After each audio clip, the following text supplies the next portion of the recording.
Мен таза, әдемі көшелермен серуендегенді жақсы көрем. Жол бойындағы ағаштар мен гүлдерге қарап сүйсінем. Сондай көрікті жерде қоқыс жатқанын көрсем, оны алып, арнайы жәшікке салам. Мұндай сәттерде өзімді қоғамға пайдалы, өнегелі азамат ретінде сезінем. Бірақ бірде кәмпит қабықтары, шөлмектер мен қағаздар әр жерде шашылған ауладан өтіп бара жатып, қолымдағы автобус билетін лақтыра салғанымды байқадым.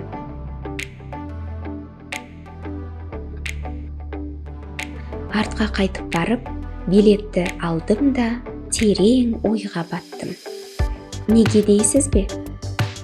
Онда тыңдаңыз.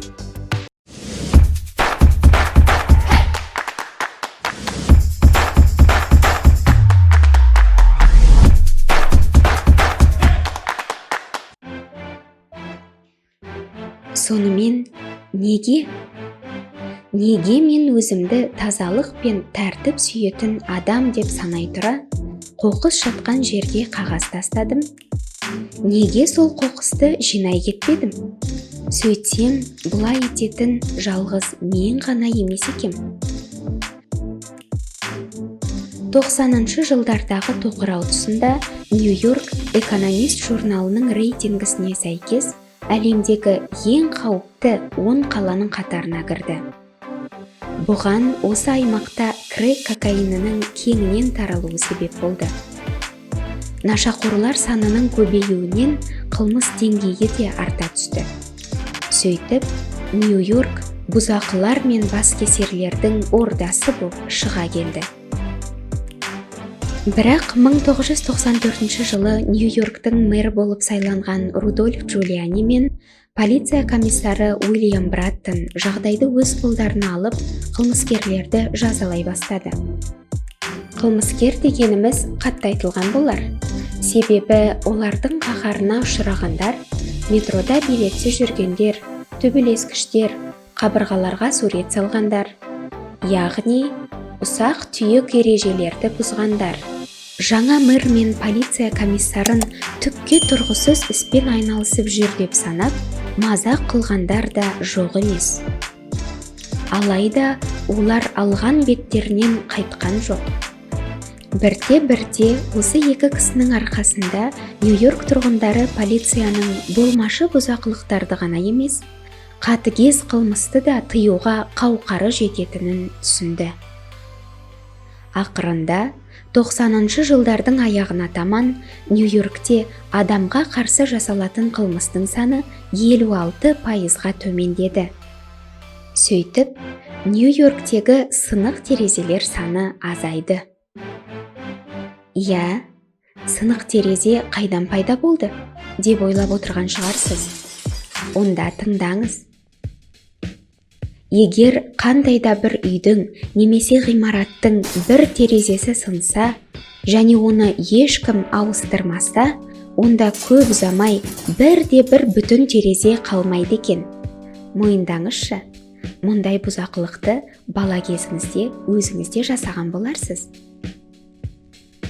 Сынық терезеге әйнегі түгел түсіп қалғанша тас атып ойнағаныңыз есіңізде ме? Бұл әрине ұлдарға көбірек қатысты шығар.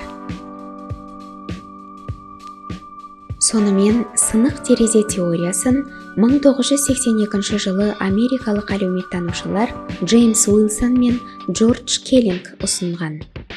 Теорияға сенсек, қоғам орынсыз жерге қоқыс лақтыру, мас күйде көшеде жүру, ғимараттардың қабырғаларына жаман суреттер салу сияқты кішігірім заң бұзушылықтарға жол беретін болса, бұл адамдарды одан да сорақы қылмыстарға баруға азғырады екен.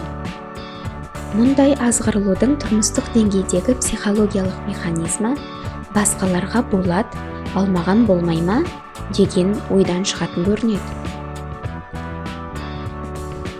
Адам өзгелердің сондай тәртіпсіздік үшін жазаланбайтынын көріп, ережені сақтау міндетті емес деген тұжырым жасайды. Бара-бара қоғамдағы көз жұма салуға болатын заңсыздықтардың деңгейі артып, бұл ауыр қылмыстардың орын алуына себеп болуы мүмкін.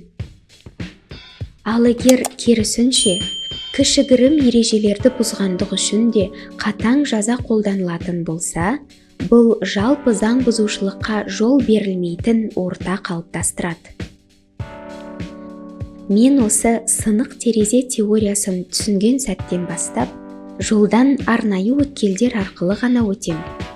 Қоқыс тастамаймын, гүлзарларды баспаймын. Себебі тәртіп менің өзімнен басталады.